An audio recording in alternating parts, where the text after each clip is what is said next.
আফগানিস্তানের বিপক্ষে হারলে বাদ, জিতলে টিকে থাকবে সেকেন্ড রাউন্ডের আশা। এমন ম্যাচ জিতেছে বাংলাদেশ, ডুব দিয়েছে সমীকরণের গভীর সাগরে। এবার সবার নজর শ্রীলঙ্কা আফগানিস্তান ম্যাচের দিকে, কেননা সেই ম্যাচের উপরেই নির্ভর করবে বাংলাদেশের পরের রাউন্ডে যাওয়া কিংবা এশিয়া কাপ থেকে বিদায়। 18 সেপ্টেম্বর আফগানিস্তানের বিপক্ষে শ্রীলঙ্কা জয় পেলে কোনো সমীকরণ ছাড়াই বাংলাদেশ পা রাখবে দ্বিতীয় রাউন্ডে। আফগানিস্তান জিতলে আছে জটিল সব অঙ্কের হিসেব। তবে বাংলাদেশি সমর্থকরা চাইছেন লঙ্কানদের জয়, কিন্তু প্রশ্ন, শ্রীলঙ্কা কি চাইছে? শ্রীলঙ্কা ক্রিকেট দল কি চাইছে সেটা জানা যাবে পরের ম্যাচেই। তবে সাবেক লঙ্কান মিডল অর্ডার ব্যাটার এবং কমেন্ট্রেটর রাসেল আর্নল্ড জানালেন, বাংলাদেশকে নিয়ে ভাববে না শ্রীলঙ্কা, বরং তারা খেলবে নিজেদের জন্যই। দেখুন, শ্রীলঙ্কা বাংলাদেশকে নিয়ে ভাববে না, তারা ভাববে তাদের কিভাবে খেলা উচিত, কিভাবে তাদের উন্নতি করা দরকার এবং সেটা মাঠে প্রয়োগ করার চেষ্টা করবে। আশা করি তারা পরের পর্বের যাওয়ার জন্য যথেষ্ট ভালো খেলবে এবং নিজেদের ভাগ্য নিজেরাই নিয়ন্ত্রণ করবে। আর আশা করি বাংলাদেশ এর থেকে উপকৃত হবে।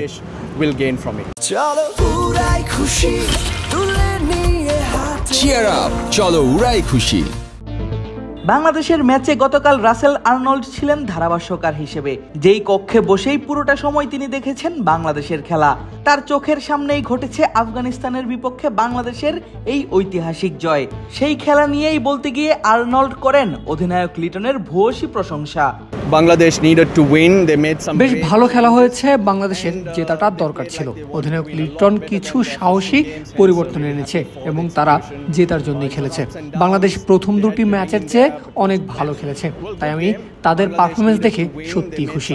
ম্যাচে উত্থান পতন ছিল, তাদের টিকে থাকতে হয়েছে, কিন্তু বাংলাদেশের জন্য অনেক ইতিবাচক দিক ছিল। এখন তারা নিজেদের একটি সুযোগ তৈরি করে দিয়েছে, যদিও তাদের বসে অপেক্ষা করতে হবে, কিন্তু তারা এখনো আফগানিস্তান ম্যাচে জয়ের নায়ক টাইগার ওপেনার তানজিদ তামিম হাঁকিয়েছেন দুর্দান্ত এক হাফ সেঞ্চুরি। তামিমের ব্যাটিংও কাছ থেকে দেখার সুযোগ হয়েছিল সাবেক এই লঙ্কান ক্রিকেটারের।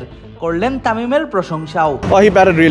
তামিম সত্যিই ভালো ব্যাটিং করেছে, কিন্তু আমি মনে করি যে সাইফ হাসান যেভাবে এসে ব্যাট চালিয়েছে তাতে তারা পার পেয়ে গেছে এবং এরপর সে একটা দীর্ঘ ইনিংস খেলার জন্য থিত হয়েছে। তাই পুরোটাই গুরুত্বপূর্ণ ছিল, কিন্তু খেলার ধরনটাই বেশি গুরুত্বপূর্ণ ছিল।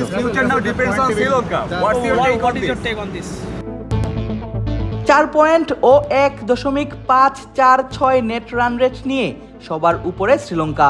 গ্রুপ বিতে 2-এ আছে বাংলাদেশ। 3 ম্যাচে 2 জয়ে 4 পয়েন্ট টাইগারদের, যেখানে বাংলাদেশের নেট রান রেট -0.270, যেখানে 3-এ থাকা আফগানরা এগিয়ে আছে নেট রান রেটে। 2 পয়েন্ট হলেও তাদের নেট রান রেট 2.150। এমন অবস্থায় শেষ ম্যাচে যদি শ্রীলঙ্কা আফগানিস্তানকে হারিয়ে দেয়, তাহলে বি গ্রুপ থেকে সুপার 4-এ উঠবে বাংলাদেশ ও শ্রীলঙ্কা। যদি আফগানরা জিতে যায়, তখন তাকিয়ে থাকতে হবে নেট রান রেটের হিসেবের দিকেই। আদিব আশরাফ, ক্রিক ফ্রেন্জি।